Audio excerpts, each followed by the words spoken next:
But most of the time what we find is that people feel as much and even more connected to their virtual Stonehouse financial advisor simply because they are in your back pocket, essentially. So if you have a question, you just ask the question and you get a response.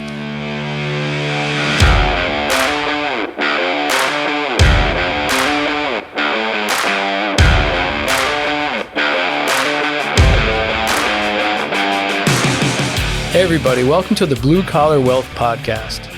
We call it that because this is a show about real finance for real people. We often get asked, what kind of clients do you work with at Stonehouse? And the term that I like to use is blue collar wealth. Most of our clients have anywhere from $500,000 up to many millions of dollars saved up in their retirement accounts, and they don't necessarily care about buying a giant yacht and sailing to the south of France. Most of our clients really are asking us, how do I squeeze more juice out of my retirement and live a long, happy, healthy life? My name is Bob Brown. I'm a certified financial planner, and I'm a founding partner here at Stonehouse Retirement Income Planners. I've had the privilege of really helping people for over 20 years live their lives and manage their money, and I'm part of a growing team here at Stonehouse, and we've seen our clients go through a lot of different things in their lives. And now, thanks to the beauty of this podcast, we can share some of those stories and maybe even some shortcuts to hopefully help you get on track with your finances, or at least stay on track. In this episode, we're going to talk about, should you choose a local financial advisor? Some people think that the expert is always from out of town. Others would never trust someone who isn't from around town. So which are you? Maybe the first thing you need to ask yourself is, where will I be spending my retirement years, and what kind of interaction do I want with my advisor? But that's not really an easy question to answer. And most of us, we can't predict our future. There's really no right answer here, but there is a smart way to go about finding what fits for you. By the end of this podcast, I hope we're able to get you to a better place where you can identify the things that are important to you, how to take the steps to find what you're looking for, and most importantly, give you a good place to start today. To help me discuss, should you choose a local financial advisor, I brought in Scott Stone. Scott's one of my partners here at Stonehouse. He's also an advisor at Stonehouse and has experience working with people just like you who are in the process of searching for the right advisor and the right team to support your retirement. All right, Scott, when people are looking for an advisor, right, a lot of times they can Google it. And some people do that. They might Google like, hey, what questions do I ask? I want to know how to shop around.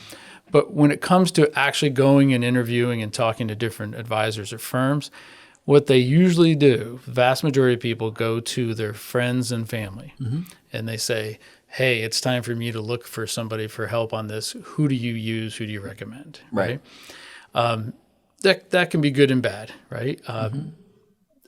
What are your thoughts on that? Like, when people are looking and they want somebody local because they think, hey, this is where I live, and I want somebody I can always have access to. But the reality is, many of our clients retire, and within a couple of years, they're out. And we live in Pennsylvania, but next thing you know, our clients are in Florida. They're in South Carolina. They're in New Mexico, wherever they end up going, usually south. And suddenly, they need an advisor who's in their back pocket versus who's next door to their house, which they don't live in anymore. They're only there 6 months a year. So what do you think about all that, that process? So I do think there's a certain degree of trust that's built by being able to like physically reach out and touch a human being and say, this is a real person. I can see his office really there, and he's not scamming me online. And so there is something to be said for that in-person experience, but it's becoming more and more impractical for a lot of people. As you pointed out, we have clients across the United States, a handful of states. I can't remember how many off the top of my head, but 20, I believe, or more states across the United States that we have clients in. And those are clients that we found in those states that have established virtual relationships with us, and their clients, as you pointed out, that started here and moved away either for a job or because they retired or they wanted to be closer to their kids.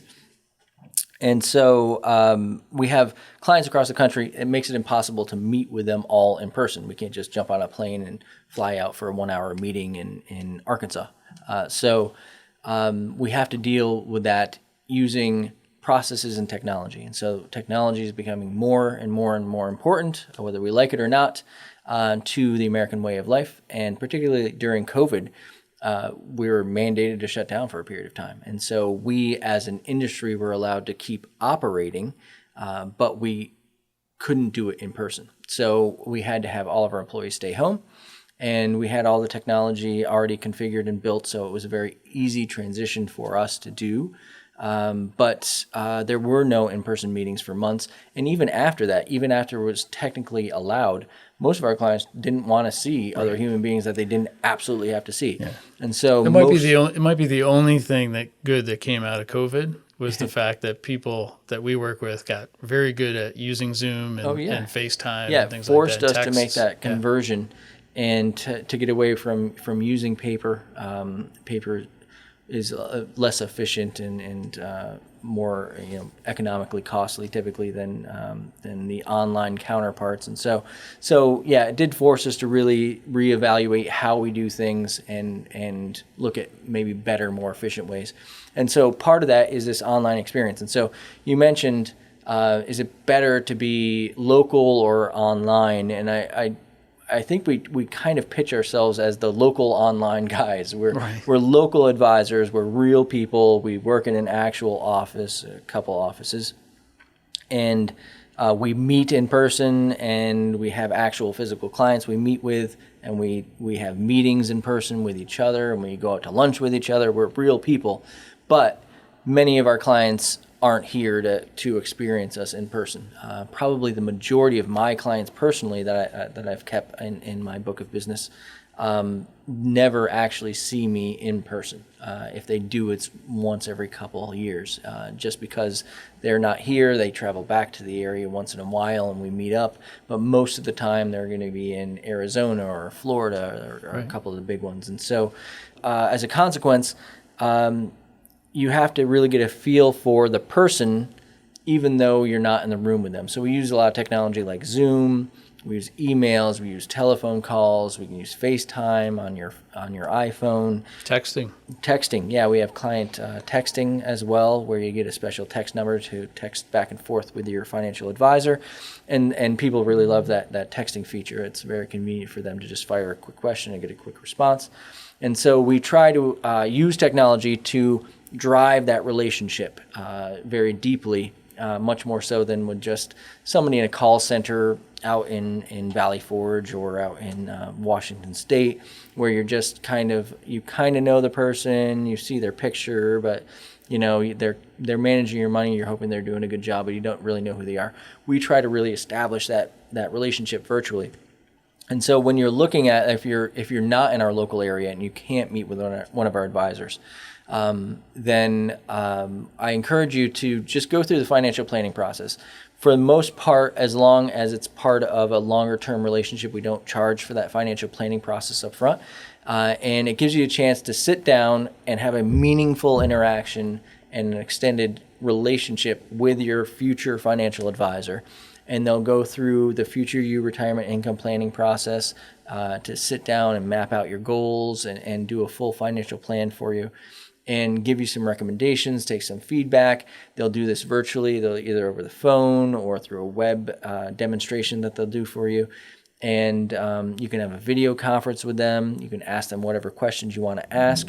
And at the end of that process, if you're for any reason uncomfortable with that virtual relationship, then we strongly encourage you to find somebody in your local community to work with. But most of the time what we find is that people feel as much and even more connected to their virtual Stonehouse financial advisor simply because they are in your back pocket essentially. So if you have a question, you just Ask the question and you get a response.